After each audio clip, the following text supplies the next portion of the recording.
ক্ষমতার দাপটে তুমি, ক্ষমতার দাপটে তুমি হইলা যে ভাই অন্ধ, সব ক্ষমতা চূর্ণ হবে আখি হইলে বন্ধ তোমার, সব ক্ষমতা চূর্ণ হবে আখি হইলে বন্ধ। ক্ষমতার দাপটে তুমি, ক্ষমতার দাপটে তুমি হইলা যে ভাই অন্ধ, সব ক্ষমতা চূর্ণ হবে আখি হইলে বন্ধ তোমার, সব ক্ষমতা চূর্ণ হবে আখি হইলে বন্ধ। গায়ের জোরে আজকে তুমি হয়েছ বেসামাল, এই ক্ষমতা রবে না ভাই তোমার চিরকাল। ঠিক না বেঠে? গায়ের জোরে আজকে তুমি হয়েছ বেসামাল, এই ক্ষমতা রবে না ভাই তোমার চিরকাল। পরাণ পাখি উড়াল দিলে,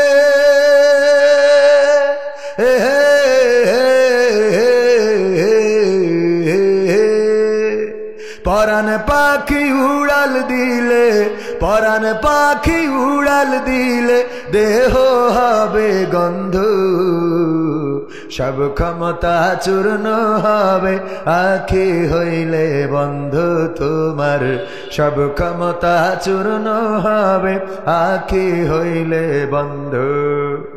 মানুষেরই সাথে তুমি করো খারাপ আচরণ, জানো কি ভাই কার ইশারায় ভুবনে করবে চরণ। মানুষেরই সাথে তুমি করো খারাপ আচরণ, জানো কি ভাই কার ইশারায় ভুবনে করবে চরণ। মহাজনে টানলে রশি,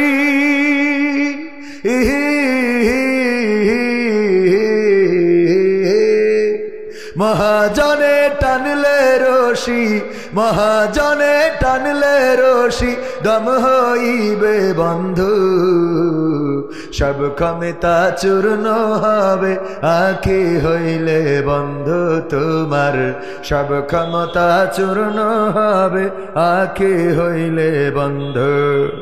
ক্ষমতার দাপটে তুমি, ক্ষমতার দাপটে তুমি হইলা যে ভাই অন্ধ, সব ক্ষমতা চূর্ণ হবে আখি হইলে বন্ধ তোমার, সব ক্ষমতা চূর্ণ হবে আখি হইলে বন্ধ তোমার, সব ক্ষমতা চূর্ণ হবে আখি হইলে বন্ধ।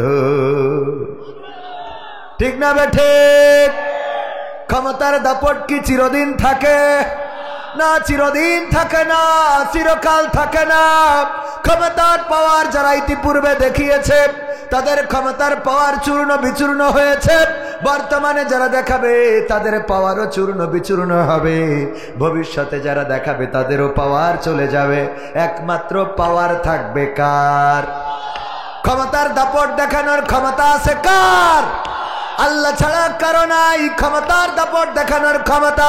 সবার ক্ষমতা চূর্ণ বিচূর্ণ হয়ে যাবে। যত বড় চেয়ারের মালিক আপনি হন, গত আমেরিকার রাষ্ট্রপ্রধান কত নির্যাতন, কত নিষ্পেষণ, কত সহযোগিতা, জেলেনস্কিকে সহযোগিতা করলো রাশিয়ার বিরুদ্ধে, আবার ইসরায়েলকে সহযোগিতা করলো ফিলিস্তিনের বিরুদ্ধে। এমনি ভাবে উল্টো পাল্টা কাজ করার পরে এখন কি ক্ষমতায় আছে? না, ক্ষমতায় নাই। এমনি ভাবে আমার পার্শ্ববর্তী দেশ ভারতে বাবরি মসজিদ ভেঙেছিল অটল বিহারী বাজপেয়ী, মনে আছে না নাই? সেই ভারতে আবার তারই দলের এখন ক্ষমতা প্রধান, এখন রাষ্ট্রপ্রধান যিনি নরেন্দ্র মোদী, ওই বাবরি মসজিদের জায়গায় বানিয়েছে কি মন্দির? রাম মন্দির। রাম মন্দির বানালো, করোনাকালীন সময়ে উদ্বোধন করলো, গোটা বিশ্বের মানুষদেরকে আমন্ত্রণ জানালো। এই নরেন্দ্র মোদী কি চিরদিন ক্ষমতায় থাকতে পারবে? না, পারবে না। আবার বাংলাদেশে আমাদের ক্ষমতায় ছিল বিশিষ্ট ইসলামী পরিবারের, এই দেশে ইসলাম প্রচারের জন্য যিনি এসেছিলেন বিশিষ্ট পরহেজগার আল্লামা শেখ হাসিনা হাফিজাহুল্লাহ। ঠিক না ঠিক? কত পাওয়ার, কত ক্ষমতা। এই মাহফিলে আমাকে আসতে দেয় নাই। এই জায়গার মাহফিলে আশাকে কেন্দ্র করে, না আশা এবং না আশাকে কেন্দ্র করে আমাদের আভ্যন্তরীণ একটা ঝামেলা হয়েছিল। আজকে সেটা আপনাদের সামনে প্রকাশ করে যায়। কোটটা দেখলেই মনে পড়ে কার কথা? কার কথা? মিজানুর রহমান আজহারী ভাইয়ের কথা, ঠিক কিনা? প্রথমেই তিনি গায়ে দিয়েছেন এমন একটি কোট গায়ে দিলেই আজহারী হওয়া যায় না। পোশাক পরিচ্ছদ চেঞ্জ করলেই, কথার স্টাইল বাড়ালেই মিজানুর রহমান আজহারী হওয়া যায় না। কোট একরকম হইতে পারে, কণ্ঠ হবে না, চেহারা হবে না, সৌন্দর্য হবে না, আমানতদারিতা হবে না, ইমানদারিতা হবে না, কোনো না কোনো পার্থক্য থাকবে না, থাকবে না, থাকবে। তবে কেন বললাম? ডক্টর মিজানুর রহমান আজহারী ভাইয়ের মামা, শ্রদ্ধাভাজন আমাদেরও মামা মোশাররফ হোসেন সাহেব আমাকে ফোন করেছিল, বলল একটা ডেট দিতে হবে। তারিখটা ছিল যেই তারিখে এখানে মাহফিল। আমার শ্রদ্ধাভাজন বড় ভাই আশরাফুল আলম, অনেক সম্মান করি, বড় ভাই, আপন ভাই, বড় নাই কিন্তু আপন ভাইয়ের চেয়ে কম নয়। সব সময় দেখে রাখেন এই মাহফিলের ডেটটা এখানে দেয়া। উনি বললেন আমি মিজানুর রহমান আজহারী ভাইয়ের মামা মোশাররফ বলছি, এই তারিখটা আমাকে দিতে হবে। আমি বললাম আমি এমন এক ভাইকে ডেটটা দিয়েছি, এমন এক ভাইয়ের মাহফিল দেয়া সম্ভব না। সেই মাহফিলের ডেটটা দিলাম না, তার জন্য মামার সাথে একটু মনোমালিন্য, এটা হয় না, হয় না? একটু মনোমালিন্য আমার হয়েছে, ওনারও হয়েছে। সেই মাহফিলেও যাওয়া হলো না। আবার এই মাহফিলেও আসতে দেয় নাই সেই সময়ের বাঘারপাড়ার যিনি ওসি ছিলেন, তিনি মেম্বারকে বলেছিলেন যদি কবির বিন সামাদ আসে তাইলে আগামীকালকে আপনার সাথে আমার দেখা হবে থানার বারান্দায়। আনিসুর রহমান সাহেব, ঠিক তো? সাক্ষ্য দেন, এখানে আসুন, সাক্ষ্য দেন। ঠিক? কিসের ক্ষমতা, তারাজ কোথায়?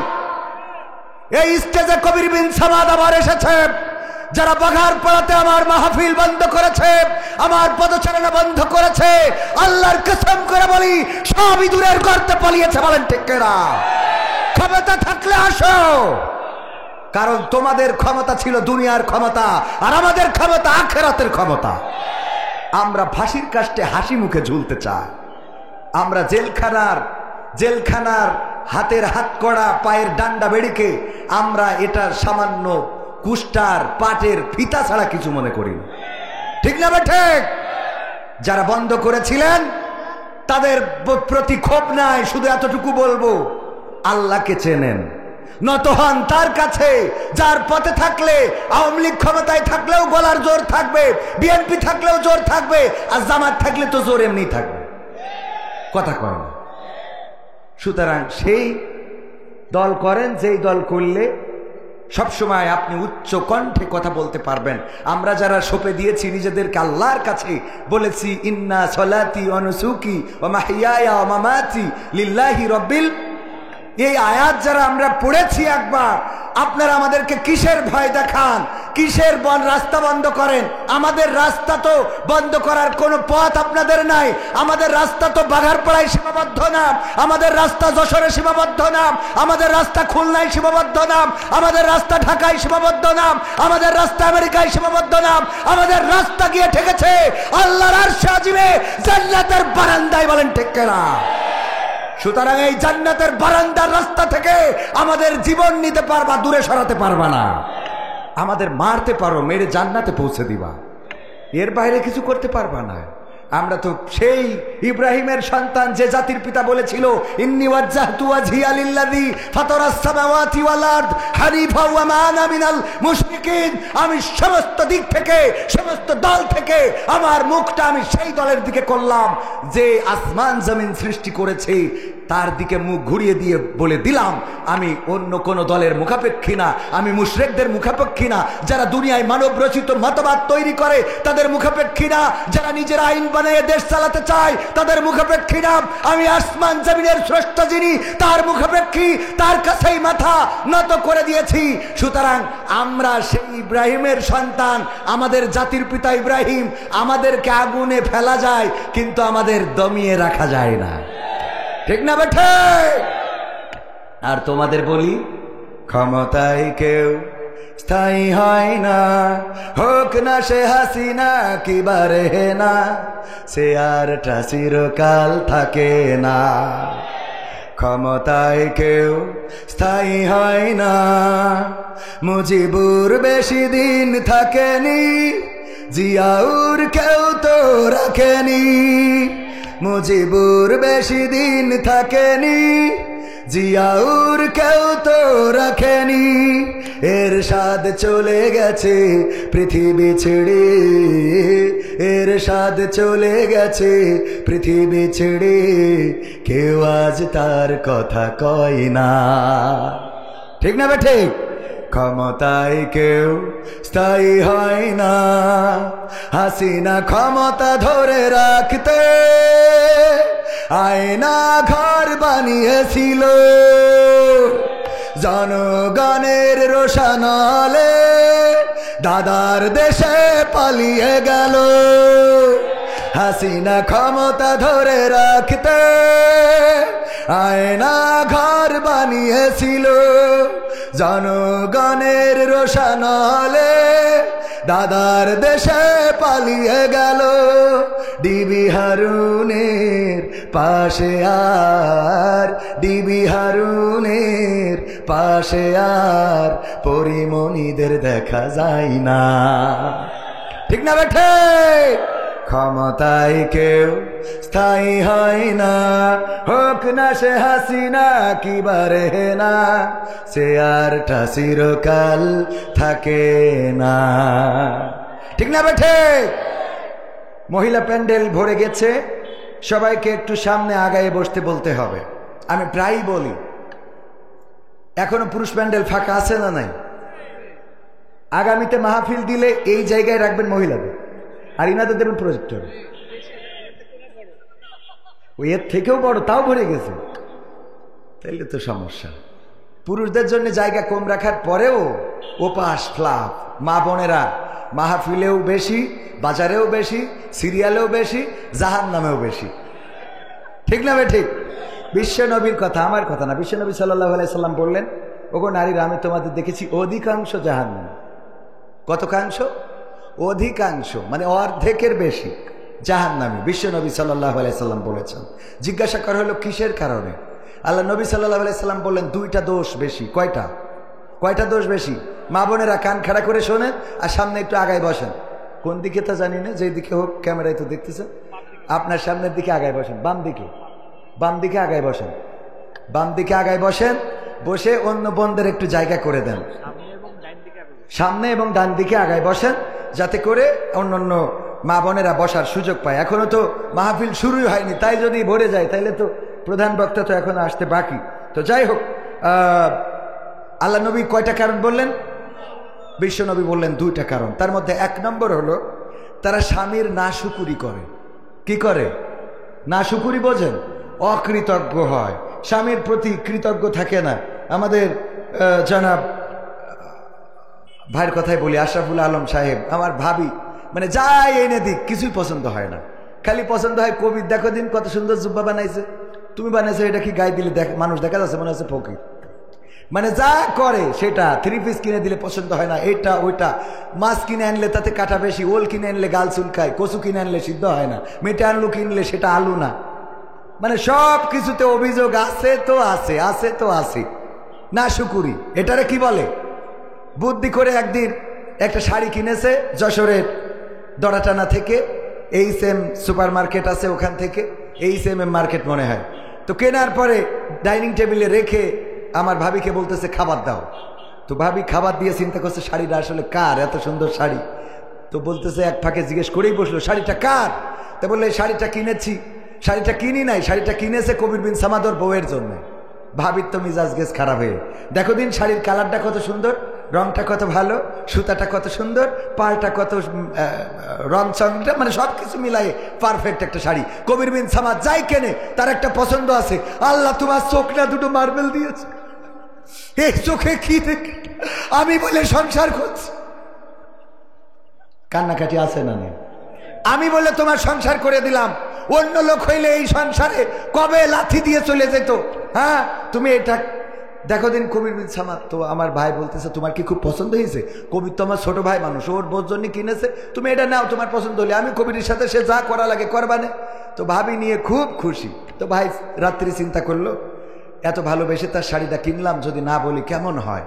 রাত্রে বলল, দেখো শাড়িটা কি তোমার পছন্দ হয়েছে? কয় খুব পছন্দ হয়েছে। কারণ তুমি তো কেন নাই, তোমার তো পছন্দ ভালো না, তুমি যে ঘরের রং করেছ ওই রংটা চলে। তুমি যে গরু কিনেছ এটার কি দুধ হয়? মানে একটা গাভী কিনেছে তাও দুধ হয় না, তাও ওনার দোষ।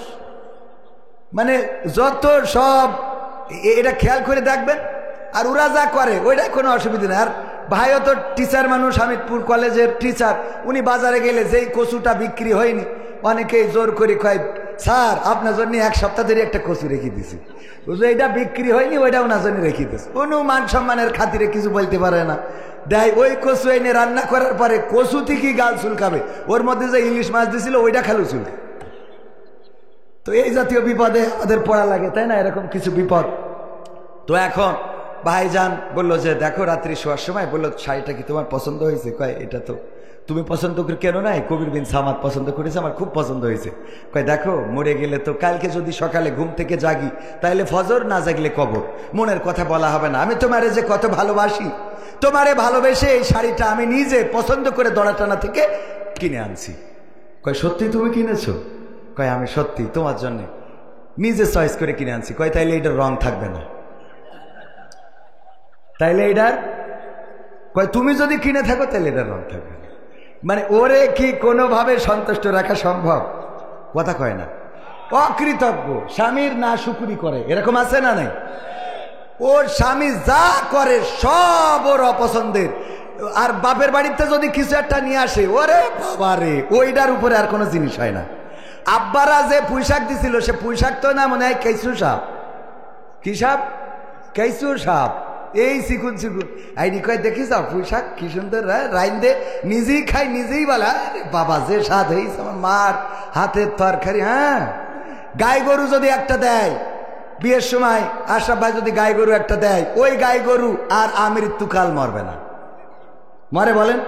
তাও এমন গাই গরু, যেই গাই গরু মানে মনে হইলো গরু না, এটা এক্সরার কাগজ নিয়ে যাচ্ছে, পাজরার কাঠি এমন কায়দায় রয়েছে।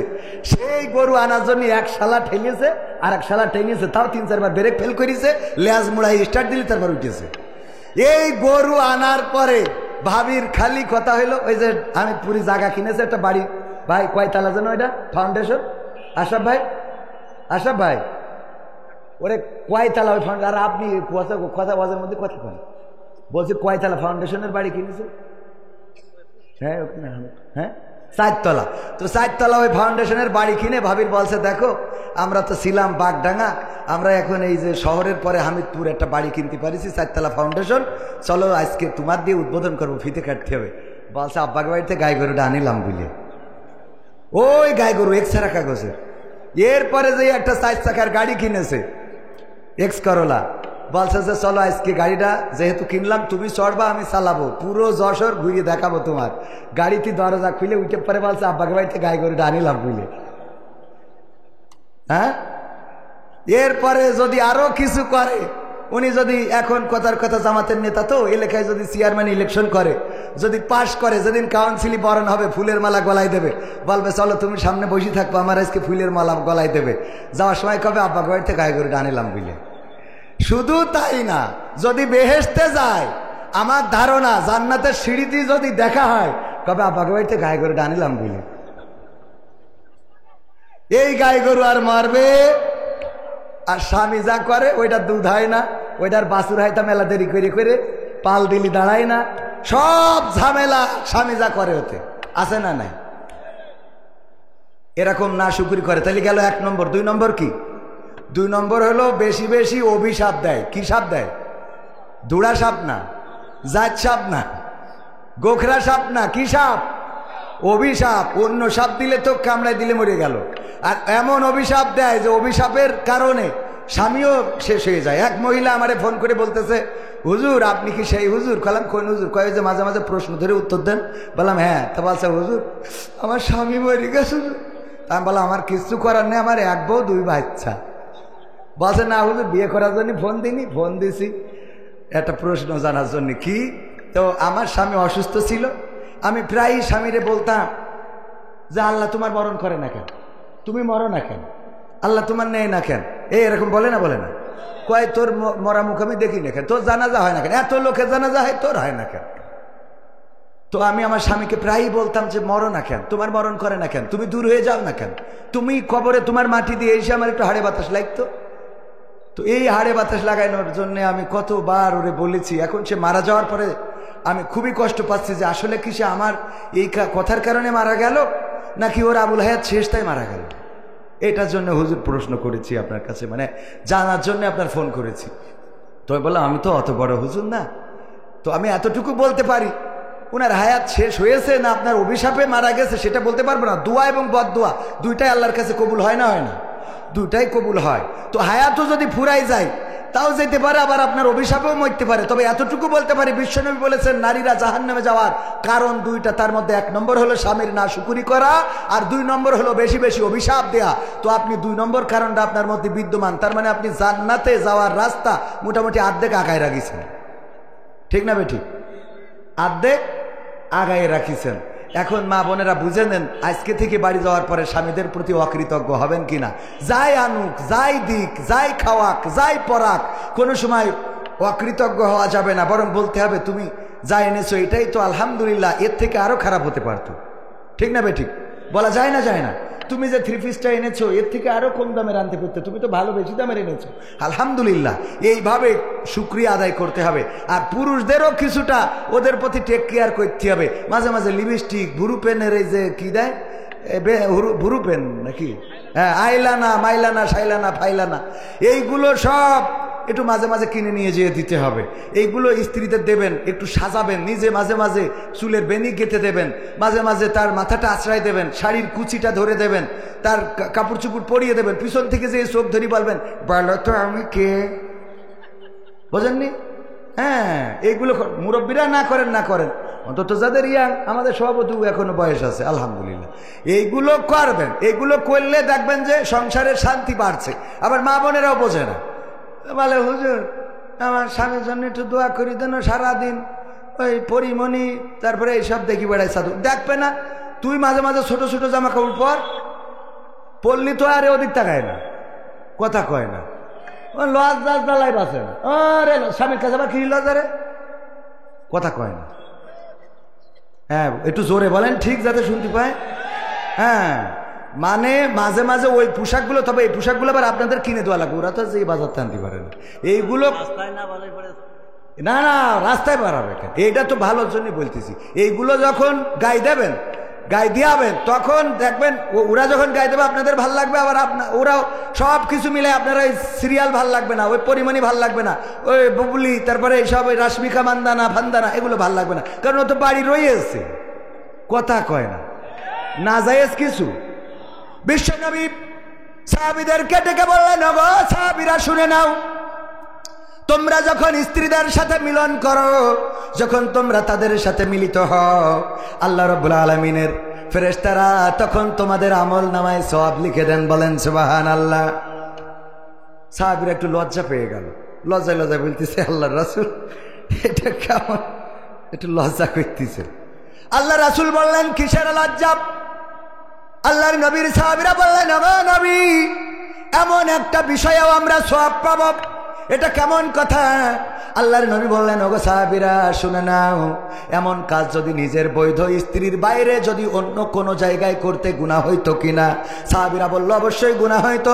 শুধু গুনাহ নয়, এই অপরাধের কারণে আমাদের উপরে সাঙ্গেসার ওয়াজিব হয়ে যেত। আল্লাহর নবী বললেন, তেমনি ভাবে যেই কাজ করলে গুনাহ হইতো, অন্য জায়গায় করলে গুনাহ হইতো, সেই কাজ বৈধ জায়গায় করলে আল্লাহ রাব্বুল আলামিন আমল নামায় সওয়াব লিখে দেন। বলেন সুবহানাল্লাহ। সুতরাং এই সওয়াবের জন্য হলো স্ত্রীর হক আদায় করার দরকার আছে না নাই? আমার যুবক যারা বিয়ে হয় নাই, শীতকাল পার হতে দেয়া যাবে না? যাবে না। যখনই ঝোঁক লাগবে তখনই বিয়ে করতে হবে। গতকালই আলোচনায় বলেছিলাম আমাদের দেশের স্বাধীনতার মহান স্থপতি আমরা যাকে বলি বঙ্গবন্ধু শেখ মুজিবুর রহমান। শেখ মুজিব আমার পিতা, বইটা লিখেছে শেখ হাসিনা, বইটা আমার বাড়িতে এখনো আছে, ইসলামিক ফাউন্ডেশন। এই বই আবার লাইব্রেরিতে দিয়েছিল, ইসলামিক ফাউন্ডেশন থেকে মসজিদের লাইব্রেরিতে দেওয়া হয়েছিল, মসজিদ থেকে এনে পড়লাম। পড়ার পরে দেখলাম সেখানে শেখ হাসিনা স্মৃতিচারণ করতে যেটা লিখেছে স্বাধীনতার মহান স্থপতি বঙ্গবন্ধু শেখ মুজিবুর রহমান বিয়ে করেছিল 10 বছর বয়সে। কয় বছর বয়সে? তো আমাদের পিতা যদি 10 বছর বয়সে বিয়ে করে, আমরা ছেলেরা কেন 18 বছর পর্যন্ত অপেক্ষা করব? কথা কয় না? হ্যাঁ, যুবকরা বলছে ঠিক, হুজুর মনের কথা কইস। কথা কি মনে থাকবে? বিয়ে শাদী অবশ্যই যখনই প্রয়োজন, জীবনের প্রয়োজনে, যৌবনের প্রয়োজনে, ইমানের হেফাজতে, অন্যায় থেকে বেঁচে থাকার জন্য বিয়ে করবেন। 1 2 3 4, যদি ইনসাফ করতে না পারেন তাহলে একে সন্তুষ্ট থাকতে হবে। কথা কার? আমার কথা নাই, আল্লাহ বললেন 2 3 4। অথবা যদি তোমরা ইনসাফ করতে ব্যর্থ হও, যদি তোমাদের মনে ভয় থাকে যে তোমরা ইনসাফ করতে পারবা না, তবে একজনে সন্তুষ্ট থাকো।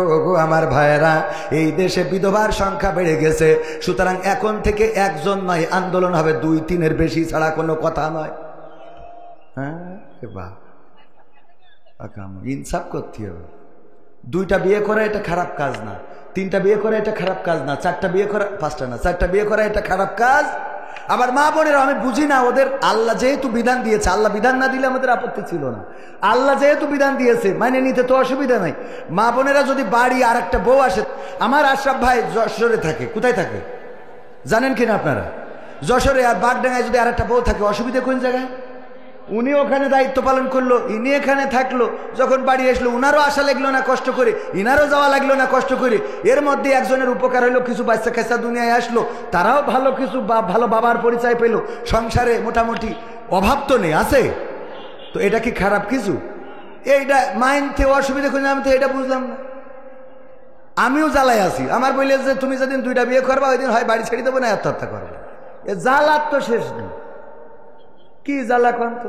এখন যে পরিমাণ টাকা ইনকাম করছি, এর আমি নিজে খেয়ে শেষ করতে পারবো?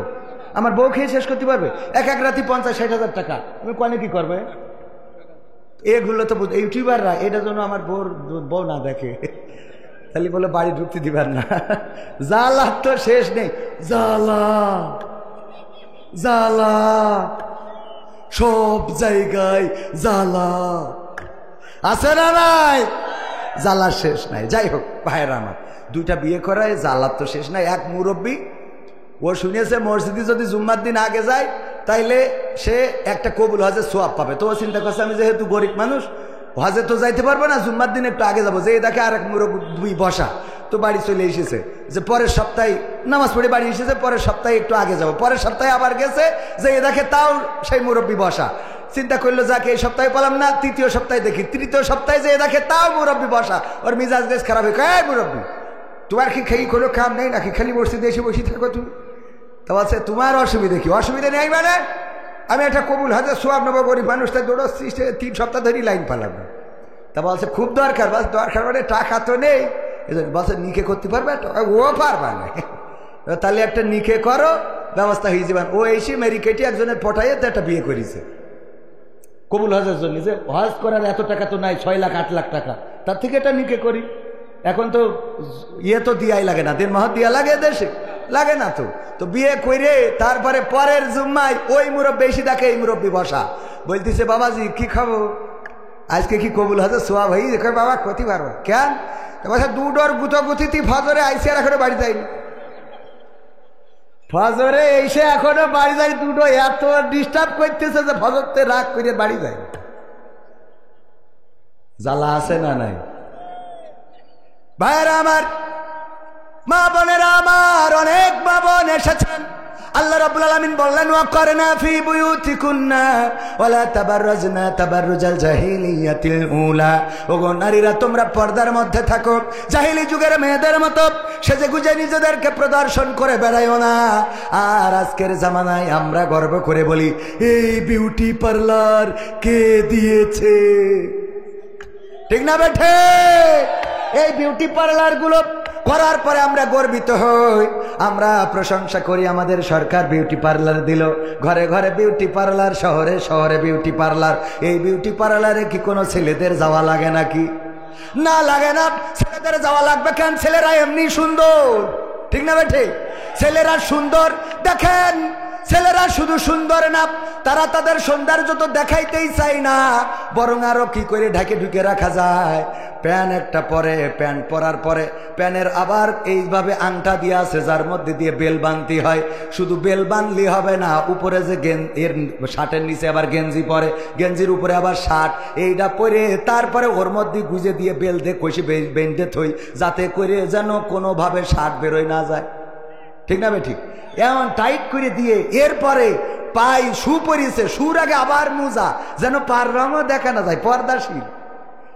এরপরে শু পরেছে, তারপরে মোজা, আবার শার্ট পরার পরে যদি হাতা মাথায় টুড়ে যায় এই জন্য এরপরে আবার আর একটা কোট, ঠিক না ঠিক? শুধু কোট পরেও খেতে হয় না, যেন গলা মালা না দেখা যায়, আবার একটা টাই পরি শক্ত করে বাঁধতে হয়, দেখা যাবা তা হবে না, ঠিক না ঠিক? এরপরে আবার ক্যাপ পরে, হ্যাঁ, ক্যাপ সামনে দিয়া, উপরেও দেখবে না নিচেও দেখবে না, এরকম আছে না নাই? পুরুষ আর মহিলারা কোন জায়গাতে ফাঁক ফোকরতে দেখা যাবে, হাতা বানাইছে ব্লাউজের, এখানে আবার লাভ আঁকায় থিয়েছে ফুটো করে, কথা কয় না। পিছনে এমনি দেখা যাচ্ছে অর্ধেক দরজা খুলে রেখেছে, ওর নিচে আবার কেটি আবার একটা ফাঁক করতে দিয়েছে, আছে না নাই? শাড়ি পরার কথা আমরা ছতর যেন দেখা যেন না যায়, বেল বাইন্ধে রাখি, কোনোভাবে শার্ট যেন বাতাসেও যেন উড়িয়ে না যায়, হ্যাঁ, বান্ধি না শক্ত করি। উনারা করিয়েছ কি, শাড়ি পরিয়েছ নাবির এমন জায়গায়, হ্যাঁ, সে কি কব। যদি শীতিয়ারটা এখন আবার এই কি জিন্সের কোট বেরোয়েছে, তাও পরে আর খালি এরাম করে, ঠিক না ঠিক? মানে কোন ফাঁক ফোকরতে দেখাবে, এই হইল ধান্দা। কোনে যাবো, আল্লাহ বললো তোরা আইটে কুইটে থাক, সেজে কুইটে দেখাই বেড়াইস নি। আর ওরা বলছে মুড়ি খেয়েই ভাত খাবো, মুড়ি খেয়ে ভাত খাওয়া বোঝেন। সভাপতি কুষ্টিয়া ভার্সিটিতে, তো উনি বলছে আপনি কবির ভাই এসেন, আমাদের এখানে একটা ছোট পিকনিক হবে, 10 জনের মতো আমি আয়োজন করতেছি, আইসেন। তো উনি জানে যেহেতু আমি সভাপতি, লোকজন একটু বেশি হয়ে যেতে পারে, তো 10 জনের ভাতের সাথে আবার কিছু মুড়ির ব্যবস্থাও করেছে, যে লোক যদি বাইরেই যায় তাহলে তাকে মুড়ি খাওয়াবে। তো সত্যিই লোক কিছু বেশি হয়েছে, তো হয়ে যাওয়ার পরে চিন্তা করলো যারা ভাত খাবে ওদের মুড়ি দেবো না, যারা মুড়ি খাবে তাদের ভাত দেবো না।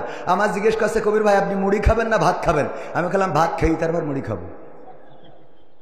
ভাত খেয়ে আল্লাহ বলল ওয়া করনা ফি বুয়ুতিকুন্না ওয়ালা তাবাররাজনা তাবাররুজাল জাহিলিয়াতিল উলা, ওগো নারীরা তোমরা পর্দার মধ্যে থাকো, জাহিলি যুগের মেয়েদের মতো সাজুগুজু করে নিজেদেরকে প্রদর্শন করে বেড়ায়ও না। আর আমার মা বোনেরা বলল আল্লাহ আমরা সাজুগুজু করে তারপরে বুরকা পরব, ঠিক না বেঠে? বুরকা পরা আছে না নাই? বুরকা পরে সাজুগুজু করে তারপরে রিসোর্টে যায়, তারপরে পার্কে যায়, তারপরে ক্যাফেতে যায়, তারপরে বয়ফ্রেন্ডের সাথে লাইলাতুল ফেব্রুয়ারিতে গদখালিতে যায়। যাওয়ার পরে ওখানে যেয়ে খুলে দেয়, দিয়ে বলে দেখো আজকের সাজুগুজুটা কেমন হয়েছে, কেমন হয়েছে রে। এই যুবক ওইগুলো সাজুগুজু দেখে পাগল হয়ে যায়, তারপরে ওরে বিয়ে করার জন্য পাগল। আব্বারে বলে আব্বা আমি সবেদার আবেদার জবেদার ছাড়া বিয়ে করব না। বিয়ে করার পরে রাত্রে নিয়ে আসলো, এর আগের দিন তো আবার যশোরের থেকে সাজাই গুজাই নিয়ে আসে। এত সাজুগুজু করে রে, সিনার কায়দা নেই। বাসর রাতি দেখে আইফোন 16 প্রো ম্যাক্স বাড়ি নিয়ে এসেছে, ঠিক না ঠিক? যশোর থেকে একজন ওর বোর সাজাইতেছে, তো দেওয়ার পরে ও জানে যে অমুক বিউটি পার্লার থেকে বোর সাজাই নিয়ে এসেছে। বিয়ের পরের দিন যেয়ে আইফোন 60 প্রো ম্যাক্স এই একটা নিয়ে যেয়ে বিউটি পার্লারের মালিকের দেশে বলছে কের জন্য? বলছে কালকে আপনি রোজিনার সাজাই দিয়েছিলেন। রোজিনা কে? আমার ওয়াইফ। ও আচ্ছা, তাই আমি খুশি হয়ে আপনার এই যে আইফোন 16 প্রো ম্যাক্স আপনাকে গিফট করলাম। ও তো খুব খুশি, আল্লাহ এত সুন্দর বর, এর জন্য আরো 3টে বিয়ে হয়। তো দিয়ে চলে আসার পরে ও মোড়ক উন্মোচন করি, দেখে ওর মধ্যে কি এর আইফোন 16 প্রো ম্যাক্স, নোকায় 1100 গাডার মেরিত একটা সিরকুটি লিখা রয়েছে। এখন কেমন লাগে? কারণ কি? কারণ তুই কাল যেটারে সাজাই দিছিলি, ওর তো বাসরাতি দেখলাম আইফোন 16 প্রো ম্যাক্স, গোসলেরটা মারার পরে তো দেখছি যে নোকে 1100 গাডার দিয়া। কথা কি বোঝা গেছে? এরপরে গান গাই, আমি পারি না আর পারি না, আমি কেন মরি না, আজরাইল কি চিনে না আমারে গো, আমি পারি না আর পারি না। হয়তো 2 দিন পরে মরব, আগে মরলে কি ক্ষতি, ওরে এই দুনিয়ার রং তামাশা বুঝলাম না রে একরতি, ও আমার ঘরের রমণী সে যে কাল নাগিনী, ঘরের রমণী ও যে কাল নাগিনী, বিউটি পার্লার আমারে বাজাইছে 12টায়, আমি পারি না আর পারি না। ঠিক না বেঠে? আমি পারি না আর পারি না, আমি কেন মরি না। আজরাইল কি এটা পুরুষরা গাইছে, মহিলারা গাইলে এই গানটা উল্টা গাইতো। কি গাইতো জানেন? বলবো, আমি পারি না আর পারি না, আমার স্বামী কেন মরে না, আজরাইল কি চিনে না আমার স্বামী রে গো, আমি পারি না আর পারি না, আমি পারি না আর পারি না, আমার স্বামী কেন মরে না। ওকে ঋষে বলল যে তুই মরি দূর হই, আমি কয়দিন একটু হাড়ে বাতাস লাগাবো। আছে না নাই? কত পরকিয়া, স্বামী থাকে বিদেশে, পরকিয়া প্রেমে মত্ত হয়ে গেছে, অন্যায় অপরাধের পথ বেছে নিয়েছে, নিজের স্বামীর সাথে ভালো করে কথা বলে না, অথচ পর পুরুষের সাথে বলটু ভাই কেমন আছো, কতদিন হলো তুমি খোঁজ খবর নাও না। আরে বাবা কি মজা। আর স্বামী যখন ফোন দেয়, এই এত কল করতে হয় কেন, তোমার কাজ নাই বিদেশে যে খালি বোর কাছে বারবার ফোন দাও, এত ফোন দিতে হয় কিসের জন্য, এত ফোন দিবা না, খালি টাকা পাঠাবা, বাগার পাড়াতে তুলে বাজার করে নিয়ে চলে আসবে। আবার যেই বলটু ভাই, হ্যাঁ বলটু ভাই চুলের এই কুত্তা কাটিং কোথা থেকে দিয়েছে, হ্যাঁ আপনার গাঞ্জা খাওয়া দাঁতগুলো খুব ভালো লাগে, ওর গাঞ্জা খুব পছন্দ। আছে না নাই? আবার মা বোনেরা বলছে, হুজুর শুধু কি আমরা খারাপ না, পুরুষদের মধ্যে এমন আছে না নাই, নিজের স্ত্রীর সাথে ভালো করে কথা বলে না, নিজের স্ত্রীর হক আদায় করে না, অথচ ভাবি, ও ভাবি, ভাবি কে, হ্যাঁ আমি মাকসেদ, ও মাকসেদ ভাই আপনি তো খোঁজই নেন না, ভাবি আসছিলাম 1 গ্লাস পানি। কি বলছেন, পানি কেন, আমি শরবত করে এনে দিচ্ছি একটু খাবেন। শরবত বানাইছে, লেবু টিপে দেছে, তিতে হয়েছে, লবণ দেছে, তিতে আর এ মিলে শরবত তো দূরের কথা, ও তো কোনো বোধই হয়নি, বোঝেননি?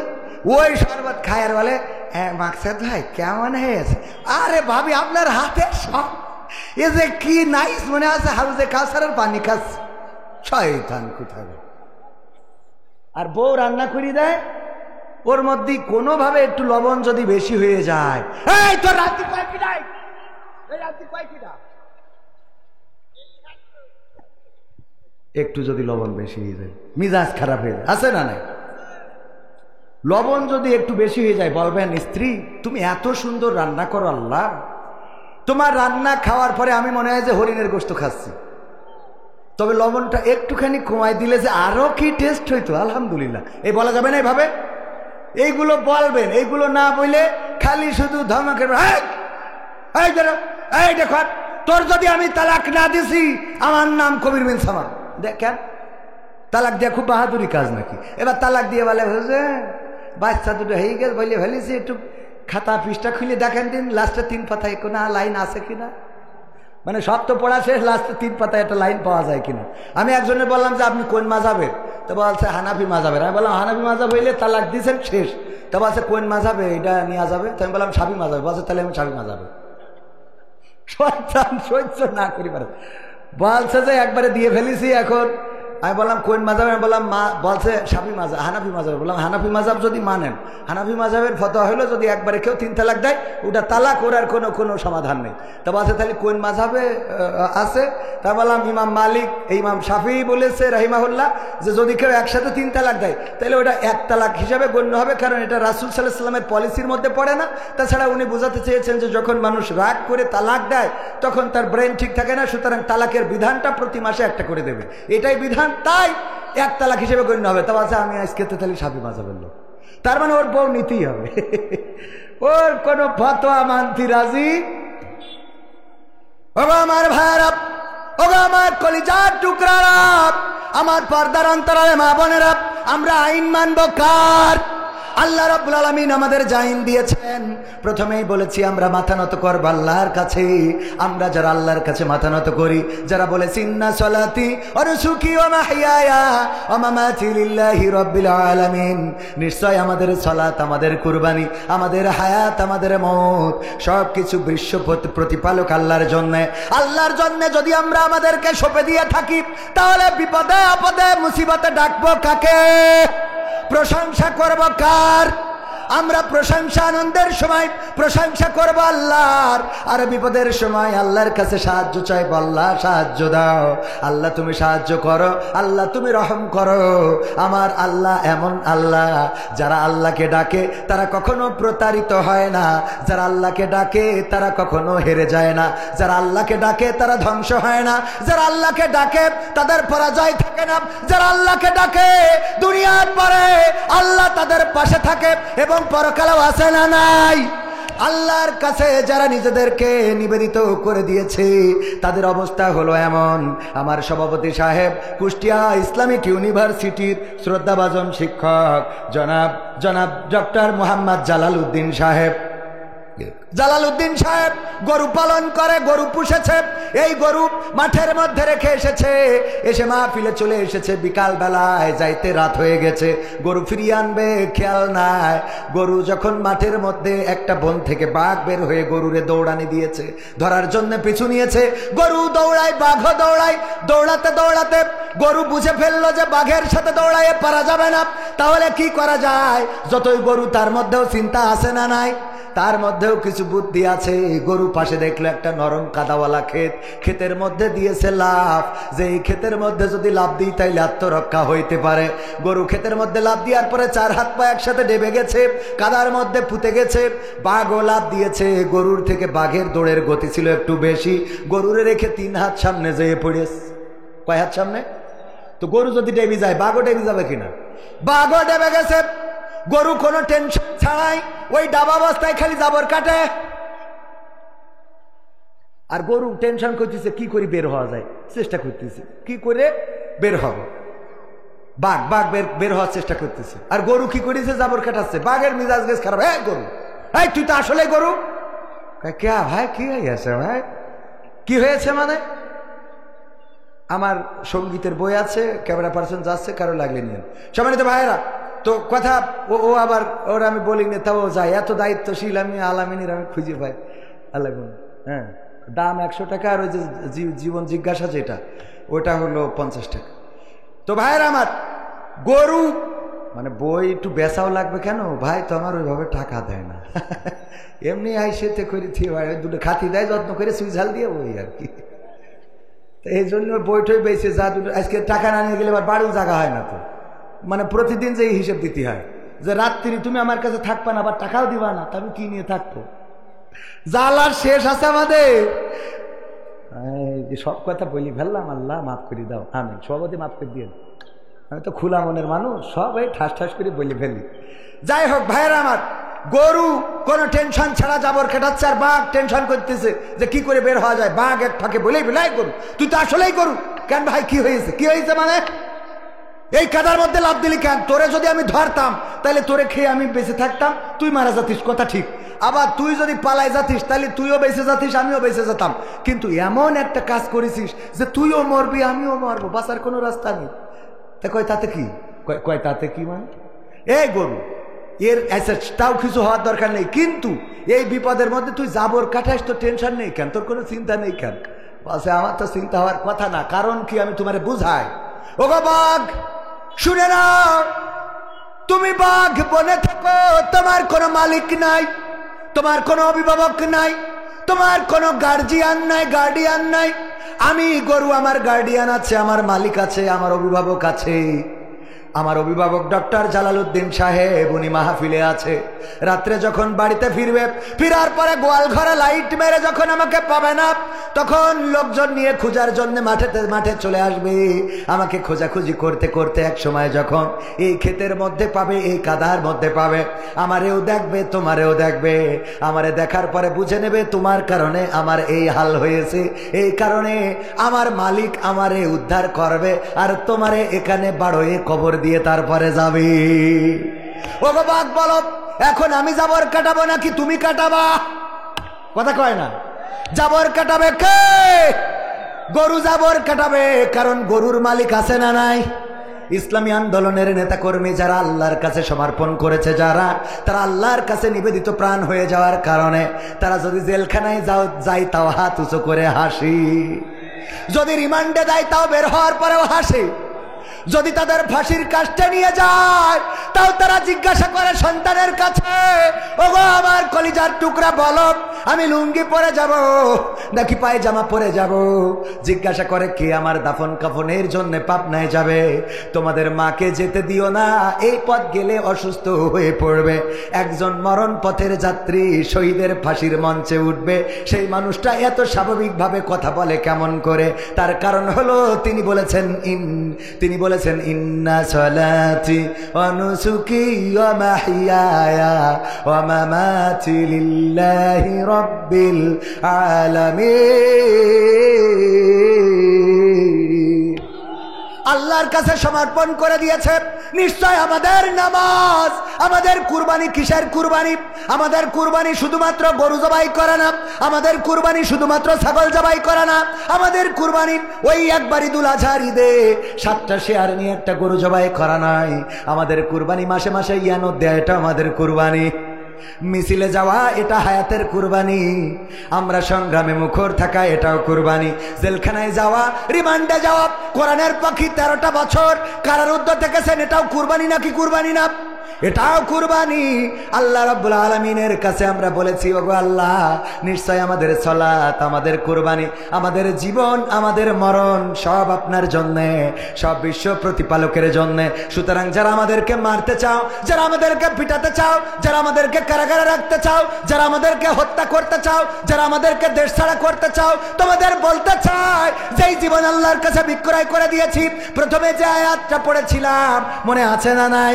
আল্লাহ বললেন ইন্নাল্লাহা আশতারা মিনাল মুমিনিনা আনফুসাহুম ওয়া আমওয়ালাহুম বিআন্না লাহুমুল জান্নাহ। আমার আল্লাহ বললেন, ওগো আমার বান্দারা শুনে নাও, তোমরা যখন তোমাদের মাল, তোমাদের জান আমার রাস্তায় দিয়ে দিয়েছো, আমি তখনই তোমাদের কাছে আমার জান্নাতটা বিক্রয় করে দিয়েছি। বলেন সুবহানাল্লাহ। জান্নাতের চেয়ে উত্তম আর কোন গৃহ কি আছে? জান্নাতের চেয়ে উত্তম আর কোন আবাস কি আছে? জান্নাতের চেয়ে উত্তম আর কোন ঘর নাই, আর কোন কিছুই নাই। ওগো আমার ভাইয়েরা, আমার ভাইজানেরা, আমার মা বোনেরা, দুনিয়ার এই জীবন জিন্দেগির বিনিময়ে যদি আল্লাহ ক্ষমা করে দেন, আর যদি বলেন যাও আমার বান্দা তোমারে জাহান্নামটা দিলাম না, জান্নাতটা করে দিলাম, ওই জান্নাতে একটা ছোট্ট ঘর দিলেই এর থেকে বড় প্রাপ্তি আর আছে নাকি? আছে? সেই জান্নাতের জন্য আমাদের দৌড়ানোর দরকার আছে না নাই? দৌড়াতে রাজি কারা কারা হাত দেখতে চাই? নারায়ে তাকবীর, লিল্লাহি তাকবীর। আল কোরআনের আলো, আল হাদিসের আলো, আমার নেতা তোমার নেতা। যদি আল্লাহর কাছে নিজেদেরকে সমর্পণ, অনেক জায়গায় আমাদের জানমাল দিতে বলেছেন। ইয়া আইয়ুহাল্লাযীনা আমানু হাল আদুল্লুকুম আলা তিজারাতিন তুনজিকুম মিন আযাবিন আলীম। ওগো ঈমানদারেরা, আমি কি তোমাদের এমন একটা ব্যবসার সন্ধান দিয়ে দেব যেই ব্যবসা করলে কঠিন জাহান্নামের আযাব থেকে বেঁচে যাবে? জাহান্নামের আযাব থেকে বেঁচে যাওয়া মানে জান্নাতে যাওয়া, ঠিক না? ঠিক। জাহান্নামের আযাব থেকে বাঁচা মানে কোথায় যাওয়া? জান্নাতে যাওয়া। আল্লাহ রাব্বুল আলামিন বললেন এমন একটা ব্যবসার সন্ধান দি যেই ব্যবসা করলে তোমরা জান্নাত পেয়ে যাবে। সেই ব্যবসাটা হলো তুমিনুনা বিল্লাহি ওয়া রাসূলিহি ওয়া তুজাহিদুনা ফি সাবিলিল্লাহি বিআমওয়ালিকুম ওয়া আনফুসিকুম যালিকুম খায়রুল লাকুম ইন কুনতুম তা'লামুন। আমার আল্লাহ বললেন আর সেই ব্যবসাটা শোনো। সেই ব্যবসাটা কি? আমি আল্লাহর প্রতি ঈমান আনতে হবে, এমন ঈমান যে ঈমান ছিল ইব্রাহিমের, আগুনে ফেলে দেবে। আগুন তৈরি করা হয়ে গেল। তারপরে ফেরেশতারা এসে বলল, ও ইব্রাহিম, তোমার জন্য আগুন তৈরি করেছে, এই আগুনের মধ্যে ফেলে দেওয়া হবে। আমরা ফেরেশতারা এসেছি হেফাজত করার জন্য, যদি অনুমতি দাও সহযোগিতা করতে চাই। ইব্রাহিম বললেন, তোমাদেরকে কি আল্লাহ পাঠিয়েছে নাকি? বলল, আল্লাহ পাঠাই নাই, আল্লাহর কাছ থেকে অনুমতি নিয়েছি। সেটা কিভাবে? আল্লাহকে বললাম, ওগো আল্লাহ, তোমার খলিল জাহান্নামের আগুনে জ্বলবে, এটা কি হতে পারে? যদি অনুমতি দাও তাইলে সহযোগিতা করতে চাই। আল্লাহ বললেন, যেতে পারো, তবে আমার ইব্রাহিমের কাছে আগে বলবা যে, ওগো ইব্রাহিম, আমরা সহযোগিতা করতে চাই, যদি অনুমতি দেয় তাহলে সহযোগিতা করবা, যদি অনুমতি না দেয় তাইলে ফিরে আসবা। ইব্রাহিম আলাইহিস সালাম বললেন, ওগো ফেরেশতারা, তাইলে তোমরা ফিরে যাও। তাইলে তোমরা ফিরে যাও। কেন ফিরে যাব? ওগো ফেরেশতারা, শুনে নাও, আমি যে আল্লাহর প্রতি ঈমান এনেছি, সে আল্লাহ বোবা নন, সে আল্লাহ বধির নন, সে আল্লাহ পঙ্গু নন, সে আল্লাহ অক্ষম নন, সে আল্লাহ এমন আল্লাহ, তোমরা আমার অবস্থা যা জানো তার থেকে আমার আল্লাহ আরো বেশি ভালো জানে। সুবহানাল্লাহ। তোমাদের থেকে আমার আল্লাহ আরো ভালো জানেন। সুতরাং তিনি যদি চান তাহলে হেফাজত করবেন, আর তিনি যদি না চান তাহলে তার জন্য আগুনে পুড়তে আপত্তি নাই। আল্লাহ রাব্বুল আলামিন সুন্দর করে আগুনকে বলে দিলেন, ইয়া নারু কুনি বারদাও ওয়া সালামান আলা ইব্রাহিম। ওগো আগুন, তুমি আমার ইব্রাহিমের জন্য ঠান্ডা আরামদায়ক হয়ে যাও। আল্লাহ রাব্বুল আলামিনের হুকুম যখন আগুন পেয়ে গেল, আগুন ঠান্ডা আরামদায়ক হয়ে গেল, আগুনের মধ্যে ফুলবাগান সিংহাসন হয়ে গেল। আর নমরুদ দেখে বলল, এই ডিজিএফআই এখানে আসো, এই এনএসআই এখানে আসো, এই র্যাব এখানে আসো, এই র্যাব প্রধান, বিমান বাহিনী প্রধান, সেনাবাহিনী প্রধান, স্থল বাহিনী প্রধান, আকাশ বাহিনী প্রধান, হেলিকপ্টার প্রধান, সব আসো। এসে বলল, 16 বছর ধরে তোমাদের খাওয়াইয়ে করলাম কি? কথা কয় না? 16 বছর ধরে তোমাদের খাওয়াইলাম, পড়াইলাম, সব বললাম সাফা সাফা করে ফেলো, তা পারো না কেন? তাইলে তোমাদের মধ্যে এত আমি তেল খরচ কেন করলাম, এত ডিজেল, এত গাছ, এত কাঠ, এত কিছু কেন পুড়ালাম? আমার লাভটা কি? এই 16 বছর পরে এসে যদি বাচ্চাদের কাছে আমার চেয়ার ছেড়ে দিতে হয় তাইলে লাভটা কি? কথা বোঝেননি? একদম মিলাই নেন, সব জায়গায় যদি না মেলে আমার কাছ থেকে বুঝে নেবে। এমপিরা সব কোথায় গেল? মন্ত্রীরা সব কোথায় গেল? কোথায় কাদের কাকা? তাদের ছাড়া দেশটা এখন লাগে ফাঁকা ফাঁকা। পালাবো না, প্রয়োজন হলে ফখরুলের বাসায় গিয়ে উঠবো। ঠাকুরগাঁওয়ে বাসা আছে না, জায়গা দেবে?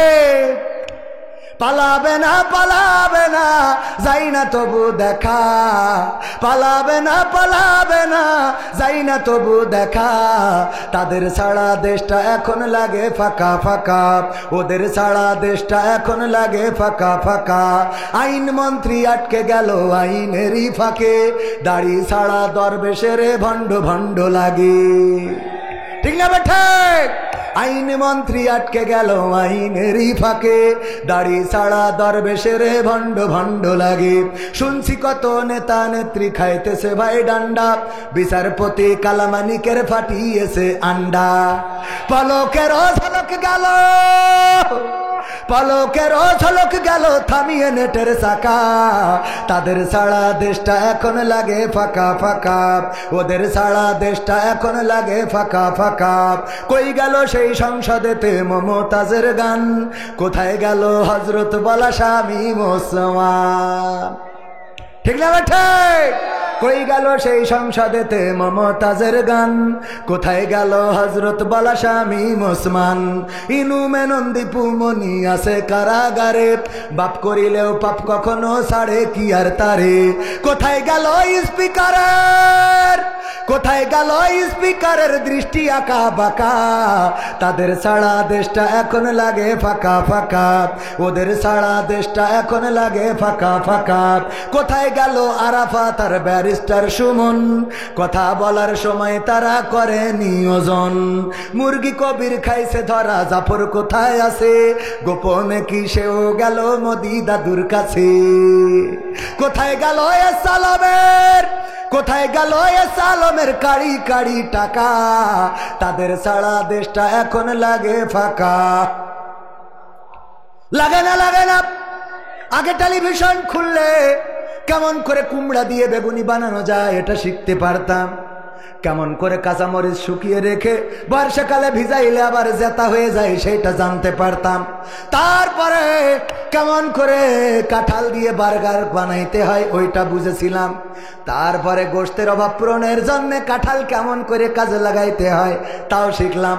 এমনকি আমার দাদার দেশে দেখলাম নিউজ করেছে সাংবাদিকেরা, দাদার দেশের কিছু মানুষের কাছে মাইক্রোফোন ধরেছে, বলে দাদা অনেক বড় কষ্টে আছি দাদা, আমাদের দেশে তো পেঁয়াজগুলো কেউ কিনছে না বুঝছেন, আগে বাংলাদেশের রপ্তানি করে আমরা অনেক দাম পেতুম, কিন্তু এখন তো কোনোভাবে দাম পাচ্ছি না দাদা, 3 টাকা 3.5 টাকা কেজি দরেও পেঁয়াজ বেচতে পারছি না দাদা, খুবই কষ্টে আছে। দেখেছেন কিনা?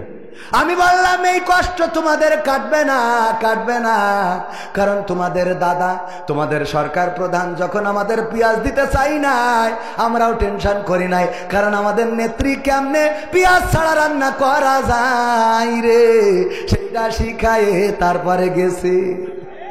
ঠিক না বেঠে? এখন তোমরা 3 টাকা 5 টাকা যা কেজি বেচতে চাও তাও বেচো, যদি আমাদের নেত্রীর তোমাদের দেশেও টেলিভিশনে আনো তাইলে কিন্তু ওই দামে আর বিক্রি হবে না, কারণ তোমাদের দেশেও শিখিয়ে দেবে কেমন করে পেঁয়াজ ছাড়া রান্না করতে হয়। ঠিক না বেটে? ভাইয়ারা আমার, আল্লাহর জন্য নিবেদিত প্রাণ হতে রাজি আছি না নাই? মা বোনেরা পর্দার অন্তরালে রাজি? সবাই সবাই রাজি?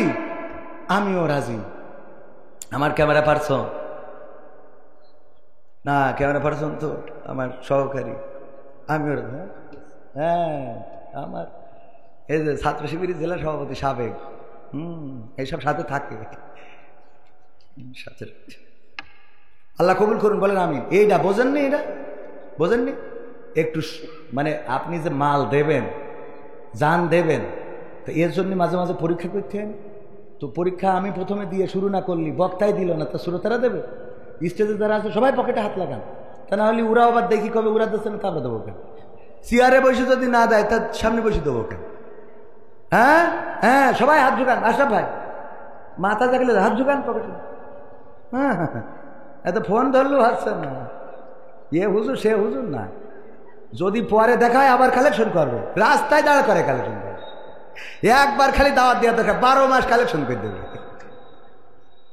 কিন্তু ডেট ফাঁকা নেই। মাশাআল্লাহ, এইটা বঙ্গবন্ধু নোট দেন।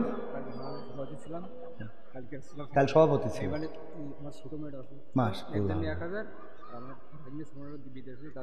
মাশাআল্লাহ, দেখো দিন এরকম আপনাদের তো খোঁজ দিচ্ছেন।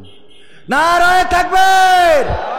গতকালকের সভাপতি ছিলেন জনাব আলহাজ মোহাম্মদ আফসার উদ্দিন সাহেব, উনার মেয়ে অসুস্থ, 1000 টাকা দিয়েছেন অসুস্থতা থেকে, আল্লাহ যেন শেফায়া জেলা কামেলা দান করে দেয়। আর ভাগ্নে থাকে বিদেশে, বিদেশ থেকে 2000 টাকার 2 কান বঙ্গবন্ধুর ক্যারকেরি নোট দান করলো। আল্লাহ দানকে কবুল করে নাও, নেখায়াত দিয়ে দাও, মনের স্বপ্ন পুরা করে দাও, আপনজনদের কবুল করে নাও। ওগো আল্লাহ, তুমি দয়া করে যে অসুস্থ আছে সুস্থতা দান করে দাও। আমি 500 টাকা দিলাম, আল্লাহ তুমি আমার বউর হায়াত বাড়াই দাও, আমার যা হয় হোক। আপনি 500, আপনি 500 দিলে হয়, আর 500 দেন। কি করেন আপনি? মাহফিল পরিচালনা করেন, 500 দিলে হয়? এ মাইক ভাড়া করতে কয় টাকা লেগেছে আপনি জানেন? হ্যাঁ, এটা মাহফিল আয়োজন করতে কয় টাকা খরচ হয় আপনার ধারণা আছে? 500 টাকা দিচ্ছেন আপনি। মানে আব্বার শাসন করতেছে, বলছে আমি কাজ চাইলে তুই জানিস না, বাপের শাসন করতে, বোঝেননি? বাপের হুমকি দিচ্ছে, ছেলে বলছে আমি কাজ চাইলে তুই জানিস না, কার বিরুদ্ধে কথা বলছিস? তো আমি সেরাম হয়ে গেল না? বলছে তুমি বেশি জানো আমার থেকে। ওই কত দিয়েছি? 500 দিয়েছি। হ্যাঁ, কত দিয়েছি দেখেন, 1000 গেছেন। আমি এদিকে ওয়াজ করতেছি, 500 গেছে। ঠিক আছে, নারায়ে তাকবীর। আমার জনাব আশরাফ ভাই, আশরাফুল আলম, আশরাফুল মাখলুকাত 500-1000 টাকা দিলেন। আল্লাহ দানকে কবুল করে নাও, নেখায়া দিয়ে দাও, মনের স্বপ্ন পুরা করে দাও। তারপরে হাত লাগান, স্টেজ থেকে শুরু, সামনে যারা আছেন 500, 1000, 2000, 3000, 5000, যে যা পারেন তাড়াতাড়ি। আমার আর এক জায়গায় আবার বায়না নিয়ে রয়েছে, সেখানে যাইতে হবে। বাইরে আমি একটু নিজের এলাকা সরল মনে কথা বললে অসুবিধা আছে। অন্য জায়গাতে স্টাইল করি কথা বলবো, যে সবাই বসেন ঠেক কেনে বলেন, কিন্তু এখানে তো এটা দরকার নেই। এ তো নিজের এলাকা, এত ভাব মেরি লাভ আছে কোনো? এত ভাবের কি আছে? আমি জিগর কাছে মানুষ, যশোরের প্রোগ্রাম আছে, হ্যাঁ এই নে তো, এই জন্য ভাবের করে দরকার, খালি টাকা দেন। আমার মা বোনেরা, পর্দার অন্তরালে যারা, ওখানে কি জানা যাওয়া লাগবে না? অন্য মানুষ গেছে গেছে না? হ্যাঁ তাহলে ঠিক আছে। ব্যাগ দেওয়া আছে, ব্যাগের মধ্যে দেন, যে যা পারেন তাড়াতাড়ি। সামনে ভিতরে সব এসে পারবে না তো, সব আসলে তো আমি এখান থেকে অর্ডার দিই। আবার অর্ডার একই সেনাবাহিনী নাকি যে তৈরি থাকতে বলবে, পরে অর্ডার দেবে? সেনাবাহিনী কি বলে যে প্রস্তুত থাকো, আমরাও আসি, কথা কয় না। যাদের কাছে ব্যাগ আছে তারা ভিতরে যান, তবে ওই মানে মাহফিলের লোক, আবার অন্য লোকের কাছে থাকলে ব্যাগ নিয়ে ঢুকে না। মাহফিল লাল ব্যাগ, এই তাড়াতাড়ি ওঠেন ওঠেন শিগগিরি ভাই, পকেটে হাত লাগান, একজনে মারু মাহা যাবে না। যার পকেটে যা আছে সব প্যাকেটে দেন, বিড়ি, সিগারেট, গ্যাস লাইট সব নেব আমরা, বেশি নেবো পরে। দেন যা আছে পকেটে দিয়ে দেন, প্যাকেটে। মহিলা প্যান্ডেলে কি করিস? ও ওখানেও ব্যাগ আছে, তা আছে তো, মহিলা প্যান্ডেলে ব্যাগ আছে। আপনারা ব্যাগে মা বোনেরা যা ওই কুসার মধ্যে করে নিয়ে আসেন, আসলে বাইন্দে ও টাকা তো আবার হাসপাতালে নিয়ে সোজা করতে হবে, তাও দেন। এত জোরে গিরে দেয় যে ও টাকা থাকে না, ও খালি কয় আব্বা গো মা গো, খরচ করতে পারলে বেঁচে যায়, মানে ও জন্য তাড়াতাড়ি খরচ করে, এমন জোরে গিরে, তাও দেন গিরে খুঁজে। আল্লাহ কবুল করুন, বলেন আমিন। কেউ মাহরুম হবেন না। দাঁড়ানো ভাইয়েরা, আমার যুবকেরা, আজকালকের ছেলেরা বই নিয়ে আর বসে না, ও বাবা গুগলে সার্চ করিয়া পড়ি। ওরে কালের মেয়েরা কোরআন হাদিস ধরে না, এখনকার মা বোনেরা এই কোরআন পড়ে না, ও আল্লাহ টিকটকে ভিডিও ওরা করে, ঠিক না বেঠে? এমন মেয়ে বাগার পড়াই নাই। আমাদের একজন ভাই 100 টাকা আল্লাহ দিয়ে গেল দানকারীর ও পিতা মাতার সুখে রেখো কবরে, নূরের টুপি পরায় আল্লাহ তুলিও রোজ হাসরে। যেই নিয়তে দান করেছে আল্লাহ নিয়ত পুরা করে দাও, নূরের মনের নেক মাকসাদ পুরা করে দাও। তারপরে যে যা আছেন তাড়াতাড়ি দেন। 500, 1000, 2000, 3000 দেওয়ার মতো কেউ কি আছেন? এই মাহফিল শুধু মাহফিল না, যুবকেরা আয়োজন করে, সমাজ সেবামূলক কাজ করে। সমাজ সেবামূলক কাজের জন্য সহযোগিতার দরকার। 1 বছরের মাহফিল নিয়ে ইফতার বিতরণ করে, শীত বস্ত্র বিতরণ করে, বিপদে পড়লে তাদের পাশে যায়, অসুস্থ মানুষের সেবা করে। এই কাজগুলো চালিয়ে নেয় আমাদের জনাব আশরাফুল আলম সাহেব। হ্যাঁ, মুজিমার মার্কা নোট কিডা?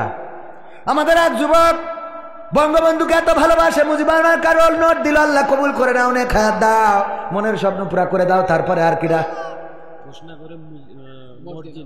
বসিনগরের মসজিনা, হ্যাঁ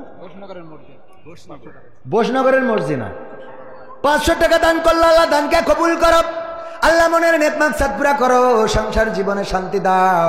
আল্লাহ পরিবার পরিজনের আপনজন যারা কবরে ক্ষমা করে দাও, যারা বেঁচে আছে আল্লাহ নেক হায়াত দিয়ে দাও। আর কেউ আছেন 500, 1000 দেওয়ার মতো, অথবা বাকিতে 1000, 2000, 3000 লিখিয়ে দেওয়ার মতো? এই ভালো কাজের সাথে সম্পৃক্ত থাকার দরকার আছে না নাই? 2000 টাকা, 3000, 5000 টাকা পরবর্তীতে দেবেন, এমন কেউ কি আছেন কেউ? আগামী 5 তারিখে চক্ষু শিবির রয়েছে। চোখের রোগ যাদের আছে তাদের চোখ দেখানো হবে। আপনারা এখানে আসবেন, সহযোগিতায় আপনাদের সহযোগিতা করা হবে। ইসলামী সমাজ কল্যাণ সমিতি বাগারপাড়া যশোর তারা আয়োজন করছে, তাদের পাশে দাঁড়ানোর দরকার আছে না নাই? তাড়াতাড়ি তাড়াতাড়ি 500, 1000, 2000 বড় নোট দেওয়ার মতো কেউ নেই? 2000, 3000, 5000, হ্যাঁ বাকিতে পরে দিয়ে দেবেন।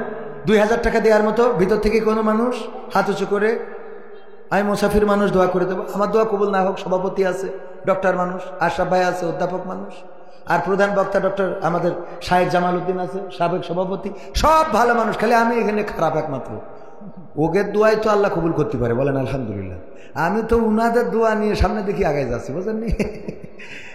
দোয়া কবুল করার মালিককে। আমার ভাইজান দোয়া করেন আমার জন্য, কষ্ট করেন, আমাকে ভালোবাসেন। এমন অনেক ভালোবাসার মানুষ আছে যাদের দোয়ার বরকতে আল্লাহ কিছু বলান। আজকে বিশেষ বক্তা আরো এক জায়গায় বায়না নিয়ে বলে বেশি কথা বলতে পারলাম না। আগামীতে যদি আবুল হায়াতে বেশি থাকি আবার এসে বলবো, শুনবেন আপনারা? ভাইয়ের মাহফিল মানে প্রতি বছর আসাই লাগবে, কোনো উপায় নেই। তো টাকাও দেবে না, কিছু না, আসতেই হবে। একটা দিন মায়ের খাওয়া আর এক জায়গায় বায়না নিয়ে কোনো রকম কভার করি। তাড়াতাড়ি একটু দেন, দিন 2000 দেওয়ার মতো। আচ্ছা 1000 করে অন্তত 5টা মানুষ বলেন দিন, 1000 করে টাকা দেবেন এই যুব সমাজে, এই সমাজ কল্যাণ সমিতির 1000 করে 5 জন মানুষ বাগারপাড়ায় নেই। এই যে দেখেন নগদ দিতে ভাইজান নাম কি শুনে? দুরুদ আলী, ও নূর আলী। নারায়ে তাকবীর। আমার নূর আলী ভাই বিদেশ যাবে। আবার বিদেশ যাবেন কেন? দেশে তো মেরিকেটি খাতি পারতেন। আল্লাহ কবুল করো। নূর আলী ভাই বিদেশ যাবে, আল্লাহ তুমি মুসিবত মুক্ত রেখে নিয়ে যেও। আয় রুজিতে বারাকা দান করে দিও, পরিবারকে হেফাজত করো, যাতায়াতের পথটা সহজ করে দাও, বলেন আমিন। পাইকগাছার নূর আলী, পাইকগাছে আমার দাওয়াত আসতো, মাহফিলে যাবো। নূর ইসলাম পাইকগাছার, আর আগে দেশের নূর কি জানো? আগে দেশের নূর আলী, নূর আলী আর এটা নূর ইসলাম, নুরির সাথে মিল আছে, নুরি নুরি মিল আছে। আল্লাহ দানকে কবুল করে নাও, মনের নেক মাকসাদ পুরা করে দাও। 5 জন চাইলাম, 2 জন নগদ দিল, আর 3 জন অন্তত নগদ না দেন, বাকিতে দেন 5 জন 1000 করে। দেখি একটু হাত উঁচু করা যাবে না? শুনে মাত্র 3 জন। আমি জানি বাগারপাড়ারা মাহরুম করবেন, এটা আমি মনে করি। কি ডাব?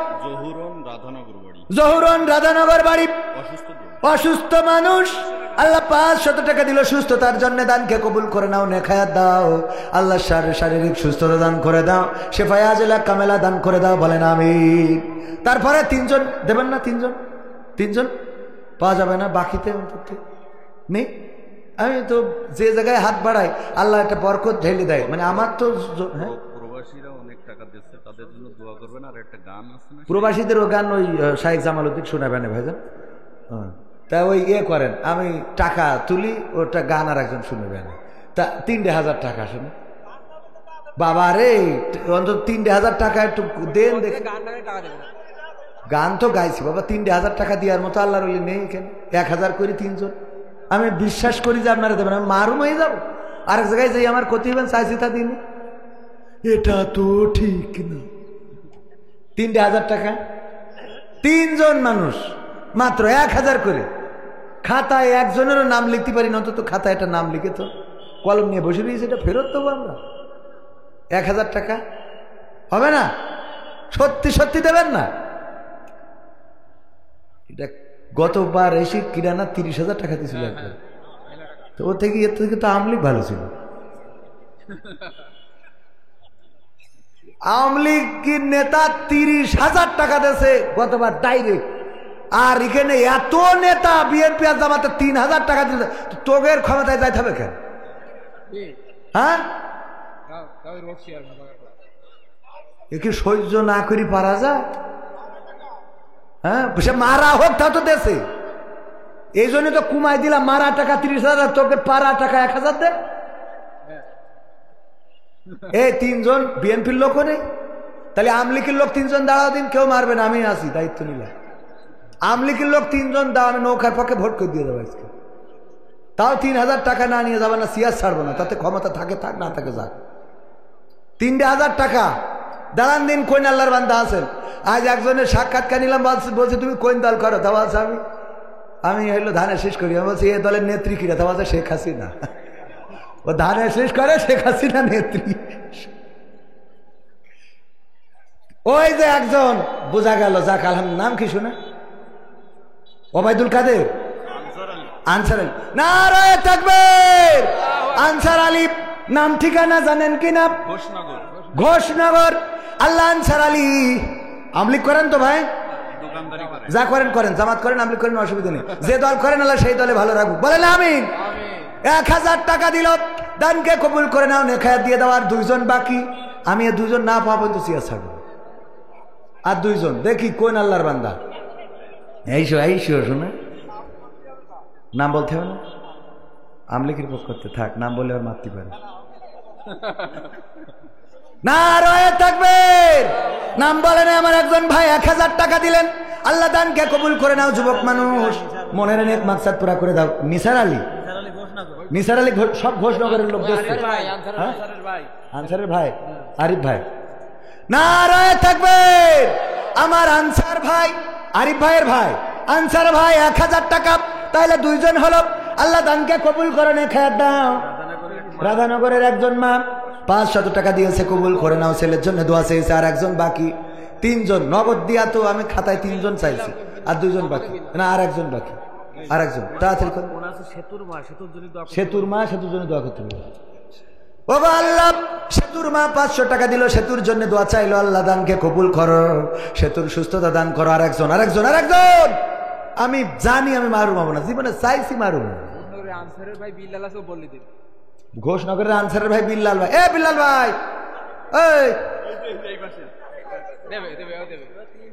ভাই কয় হাজার? 1000 শুনেন না, 2000?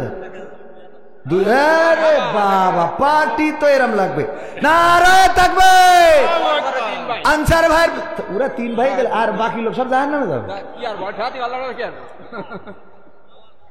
এ ওগের বাইরে অন্তত একজন না, মান সম্মান থাকলো কিছু। আমার আনসার ভাইয়ের ভাই বিল্লাল ভাই 1000 টাকা মায়ের জন্য দোয়া চেয়েছে, আল্লাহ তুমি দয়া করে কবুল করে নাও। মা বেঁচে আছে নাকি ইন্তেকাল করেছেন? ইন্তেকাল করেছে। আল্লাহ কবরটারে জান্নাতের বাগান বানাও। ও আল্লাহ জান্নাতের সিঁড়িতে সাক্ষাৎ করাই দিও, বলেন আমি। তাইলে বাইরের লোক একজন দেন, বাইরের লোক বাগডাঙ্গা। হ্যাঁ, ভাইজানের নাম কি? মাওলানা এরশাদ আলী। মা জননী হাসপাতালে, মা যাদের নাই তারা বোঝে কত ব্যথার। আমার মা আজকে বললেন বড্ড অসুস্থ। মায়ের আবার চিকিৎসার জন্য খুলনায় ডাক্তারের কাছে ফোন দিলাম, প্রেসক্রিপশন করে নিয়েছি। ওগো আল্লাহ, আমার মায়ের মতো অসুস্থ মাওলানা কি যেন নাম, মাওলানা এরশাদ আলী ভাইয়ের মা অসুস্থ। আল্লাহ সুস্থতা দান করে দাও, আল্লাহ নেখায়াত দান করে দাও। হাসপাতাল থেকে আল্লাহ সুস্থভাবে দেশে বাড়িতে ফিরিয়ে এনে দাও, বলেন আমি। সম্মানিত ভাইয়েরা, আমার আবার আরেক জায়গায় যেতে হবে, এই জন্যে আমি দুঃখিত। আগামীতে আবার আপনাদের মাঝে আসব। এখন হ্যাঁ, আমার বাংলাদেশের প্রবাসীদের গল্প বলি শোনো। এ গল্প তো কল্পনা নয়, তোমরা কি তা জানো? ও ভাই, এ গল্প তো কল্পনা নয়, তোমরা কি তা জানো? আমার বাংলাদেশের প্রবাসীদের গল্প বলি শোনো। পল্লী গায়ের দুরন্ত ছেলে বাপে ডাকে খোকা, হঠাৎ করে ঢুকলো মাথায় বিদেশ যাওয়ার পোকা। রোগে শোকে ক্লান্ত পিতা, খাটার নাই উপায়। বেকার ছেলের এমন কথায় বাবাও দিল সাই। ক্ষেতের জমি হালের গরু বিক্রয় করে দিয়ে বাকি টাকা করলো পূরণ মায়ের গহনা নিয়ে। অনেক আশা বুকে বেঁধে ছাড়লো যখন বাড়ি, সে যে কি বেদনা বিধুর ছিড়ল যেন নাড়ি। মায়ে কান্দে, ভাইয়ে কান্দে, কান্দে আপন জন। চোখের জলে বুক ভেসে যায়, শক্ত করে মন। এমন মানুষ কোন সেজনা, এমন মানুষ কোন সেজনা, তোমরা কি তা জানো? আমার বাঘার পাড়ার প্রবাসীদের গল্প বলি শোনো। আমার বাগডাঙ্গার ওই প্রবাসীদের গল্প বলি শোনো। বিমানেতে বসে খোকা জানালারি পাশে নীল আকাশে তাকিয়ে দেখে মায়ের ছবি ভাসি আঁচল দিয়ে চোখ মুছে মা প্রভুকে যে বলে